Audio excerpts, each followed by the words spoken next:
Bonjour à tous, j'espère que vous allez excellemment bien et aujourd'hui on va parler rugby et on va revenir sur une information qui est tombée cette semaine. Bernard Laporte va lancer une consultation auprès de la Fédération française de rugby, des dirigeants de clubs amateurs et des dirigeants de clubs professionnels pour savoir s'ils sont pour ou s'ils sont contre le fait d'avoir un sélectionneur étranger à la tête de l'équipe de France de rugby à partir de l'après-Coupe du Monde 2019. Parce que je rappelle que Jacques Brunel restera jusqu'à la Coupe du Monde 2019 et son contrat s'arrêtera pendant la compétition, ce qui est déjà une grossière erreur. Moi en soi ça me pose pas de problème, hein, un sélectionneur étranger, même si je pense qu'en France on a des bons entraîneurs. Et qu'à l'étranger, parfois, c'est pas toujours excellent. Hein. Par exemple, en football, on se souvient tous du sacré Mitchell, du côté de l'OM. Hein. Ça a été une sacrée réussite. Là, dans le cas de l'équipe de France de rugby, c'est pas ça qui me gêne, c'est la posture de Bernard Laporte. La posture de Bernard Laporte, elle est illogique et elle est particulière. D'un côté, un sélectionneur étranger, donc ça ne le gênerait pas pour lui. Alors que de l'autre, avoir des joueurs qui n'ont pas la nationalité française, mais qui sont sélectionnables en équipe de France, là ça lui pose problème. Je rappelle que pour qu'un joueur étranger soit sélectionnable avec la Fédération française de rugby, il faut qu'il ait passé 36 mois d'affilée en France, ou 10 ans en cumulé dans sa carrière, et qu'il n'ait pas de sélection A, B ou avec l'équipe de rugby à 7, avec une précédente nation. Sauf que pour Bernard Laporte, lui, il n'en veut plus de ces joueurs-là. Il ne veut plus de Scott Speeding, il ne veut plus de Leroux, enfin de ces joueurs de ce type-là, parce que la mesure n'est pas rétroactive. Et en même temps, ça lui pose aucun problème d'avoir un sélectionneur étranger. Or, un sélectionneur étranger, il n'a pas la nationalité française. Et puis, encore une fois, c'est pas comme si on avait des bons entraîneurs français qui pourraient prendre le poste. Je pense à Fabien Galtier, en tant qu'entraîneur numéro 1. Je pense à Laurent, à Labitte et Travers. On peut penser également à Hugo Mola du côté de Toulouse. On peut penser à d'autres entraîneurs. Je ne considère pas qu'un sélectionneur étranger aujourd'hui en équipe de France apporte quelque chose. Que ce soit Eddie Jones ou Warren Gatland, qui sont les deux pressentis sur cette liste, les deux n'ont jamais entraîné en France. Or, on sait très bien que le top 14, ça n'a rien à voir avec les autres championnats, que la manière de faire en France n'a rien à voir avec les autres championnats aussi, parce que vous n'avez pas les joueurs à disposition aussi longtemps peut-être qu'en Angleterre ou qu'en Irlande, qu'il n'y a pas la même philosophie au niveau de la formation également que dans ces pays-là. Et donc, s'ils arrivent à la tête de la sélection, ils vont se retrouver un peu en galère pendant au moins 1 an ou 2 ans. Or, si vous êtes en galère pendant 1 an ou 2 ans, soit vous vous faites virer parce que Bernard Laporte a l'air d'avoir la gâchette un petit peu facile. Et surtout, ce qui moi me gêne, c'est que ces mecs-là n'ont jamais entraîné en France. C'est-à-dire qu'ils ne connaissent pas le fonctionnement du système français, du système fédéral français. Donc ils ne vont pas s'en sortir, ils vont perdre beaucoup de temps. Or, le temps, on en a cruellement besoin aujourd'hui pour être performant et pour pouvoir, en 2023, avoir une équipe performante. Parce que je rappelle que la Coupe du Monde en France, elle est dans 5 ans. Même pas 5 ans maintenant, dans 4 ans. Ça va vite 4 ans, hein. On s'en est aperçu depuis quelques temps. Je ne pense pas non plus qu'un sélectionneur étranger soit facile à gérer pour Bernard Laporte, qui, je rappelle, veut être le calife à la place du calife, c'est-à-dire qu'il voudrait être président de la Fédération française et président et sélectionneur, vu la manière dont il fonctionne en ce moment, Bernard Laporte. Aujourd'hui, il a de la chance, Jacques Brunel, il l'a placé déjà, et c'est un joueur qu'il a toujours connu, parce que c'est un entraîneur qu'il a toujours connu, parce que Jacques Brunel, c'était un des entraîneurs adjoints à l'époque de Bernard Laporte, quand Bernard Laporte était sélectionneur de l'équipe de France.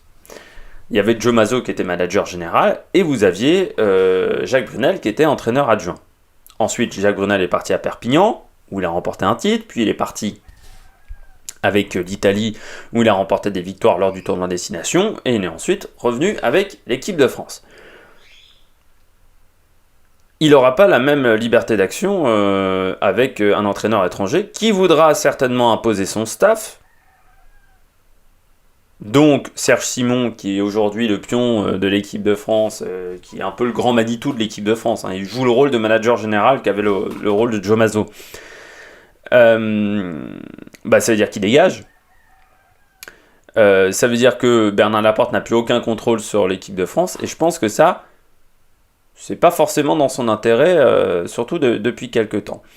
Et puis, un sélectionneur étranger, c'est un autre problème, c'est le problème de la langue, la barrière de la langue. Les joueurs français sont pas forcément excellents en anglais. De toute façon, en France, on n'est pas excellent en anglais, donc c'est pas nouveau. Or, si tu te retrouves avec Warren Gatland, Eddie Jones qui ne parlent pas un mot de français, ça va être compliqué d'avoir des communications avec le capitaine de l'équipe, mais avec d'autres joueurs. Ou avec des membres du staff qui seraient français, qui seraient injectés par Bernard Laporte dans le staff de Warren Gatland ou Eddie Jones, si on considère que ce sont les deux entraîneurs qui sont à la pointe pour ce poste en 2019. Et alors là, si en plus on rajoute des barrières de la langue, déjà que sans barrière de la langue, la communication dans cette équipe de France est compliquée, alors avec la barrière de la langue, ça semble encore plus difficile. Et puis, et je finirai là-dessus, ça commence à m'énerver à chaque fois qu'on considère que les entraîneurs étrangers soient forcément meilleurs que les entraîneurs français. C'est le cas en football, où on considère que les entraîneurs étrangers sont fantastiques. Je rappelle le cas de Mitchell, qui a été une bouse monumentale, où les entraîneurs portugais, je sais plus l'entraîneur portugais qui était passé du côté de Nantes, qui a été une bouse monumentale également. Et il y a plus d'un cas comme ça déjà dans le foot, et il y a aussi des cas comme ça dans le rugby. Et puis surtout, ça m'énerve, parce qu'on a des entraîneurs français aujourd'hui qui font le taf. Si on avait des entraîneurs français qui n'arrivaient pas à se qualifier en Coupe d'Europe, mais Hugo Mola avec Toulouse, il a instauré un vrai style de jeu à cette équipe, et Travers et Labitte, pas comme s'ils avaient instauré aussi un niveau de jeu du côté du Racing. Et je parle même pas de l'entraîneur, j'ai oublié le nom de l'entraîneur de Clermont, mais qui est aussi très, très performant, de La Rochelle, enfin il y a de Raphaël Ibanez également qui a entraîné Bordeaux-Bègles. Aujourd'hui, en rugby, ça me semble inutile d'avoir un entraîneur étranger en équipe de France, surtout s'il ne connaît pas le championnat. Et encore une fois, on sait qu'il ne connaîtra pas le championnat de France, et donc ça sera une catastrophe monumentale, et je pense qu'on n'a pas de temps à perdre aujourd'hui en équipe de France avec ce genre de soucis, qu'il faut déjà choisir maintenant l'entraîneur pour la 2019, pour qu'il commence à mettre en place toute une stratégie, même pendant la Coupe du Monde, peut-être regarder ce qui se passe pendant la Coupe du Monde, voir les erreurs, pour ensuite être performant d'entrée lors de la tournée d'automne. Lors du tournoi destination qui va suivre, la tournée d'été et la tournée d'automne qui suivront le prochain tournoi destination, parce que 2023, je répète, ça arrive très très vite. Ça serait quand même un comble qu'on se fasse éliminer au premier tour comme les Anglais en 2015 avec un niveau de jeu catastrophique, alors qu'on le sait depuis 2011 qu'on n'est pas bon. Même si en 2011 on était en finale de la Coupe du Monde, on l'avait senti qu'on commençait à pu être très bon en 2011.